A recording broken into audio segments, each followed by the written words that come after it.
Welcome to my YouTube channel. പുതിയൊരു വീഡിയോയിലേക്ക് എല്ലാവർക്കും സ്വാഗതം. ഞാൻ ഇന്നിവിടെ റാഗി പുട്ടായിട്ട് ഉണ്ടാക്കണേ.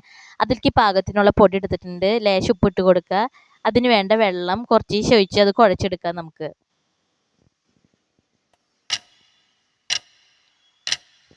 പുട്ടിനുള്ള പൊടി റെഡി ആയിട്ടുണ്ട്. ഇനി അതിലേക്ക് ചെരുകി വെച്ച് നാളികേരം ഇട്ട് കൊടുക്കുക. പാകത്തിന് നമുക്ക് നാളികേരം കൂടണമെങ്കിൽ കൂട്ടിയിട്ട് കൊടുക്കാം, അല്ലെങ്കിൽ ലേശം മതിയെങ്കിൽ ലേശം ഇട്ട് കൊടുക്കാം. എനിക്ക് നാളികേരം അത്യാവശ്യത്തിന് വേണം കേട്ടോ, കഴിക്കാനും നല്ല ടേസ്റ്റ് അത്. ഞാൻ പുട്ടുപൊടിയും നാളികേരം കൂടി ഒരുമിച്ചാണ് മിക്സ് ചെയ്ത് പുട്ടുണ്ടാക്കാൻ പോണേ. ഇനി നമുക്ക് കുക്കറിലേക്ക് ആവശ്യത്തിനായ വെള്ളം ഒഴിച്ചു കൊടുക്കാം. വെള്ളം കുറയാൻ പാടില്ല കേട്ടോ, കാരണം നമുക്ക് എപ്പോഴും കുക്കറിൻ്റെ അടുപ്പ് തുറന്നു നോക്കാൻ പറ്റില്ലല്ലോ. അപ്പോൾ 2 കഷ്ണം പുട്ടുണ്ടാക്കണം, അതിനുള്ള വെള്ളം ഒഴിച്ചു കൊടുക്കുക. കുക്കറിൻ്റെ വിസിൽ കളഞ്ഞ് ആ പുട്ടുപാത്രം ഇറക്കി വെച്ച് കൊടുക്കാം.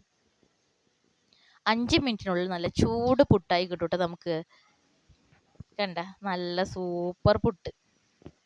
നമുക്ക് അതിനൊരു പാത്രത്തിലേക്ക് ഇട്ട് കൊടുക്കാം. പാത്രത്തിൽ ഇട്ട് കൊടുത്തിട്ടുണ്ട്, പക്ഷെ അതിൻ്റെ പുട്ടിൻ്റെ അച്ചൊന്ന് പറ്റി പിടിച്ചിരിക്കുന്നുണ്ട്. അതിന് പതുക്കെ നേരിയ ചൂടുണ്ട്, അത് ചൂട് കൈമളിക്ക് ആവാണ്ട് പതുക്കെ പതുക്കെ ടീസ്പൂൺ കൊണ്ട് നമുക്ക് തെക്കി കൊടുക്കാം. അടപ്പ് അങ്ങനെ പതുക്കെ വിട്ടു പോന്നിട്ടുണ്ട് കേട്ടോ.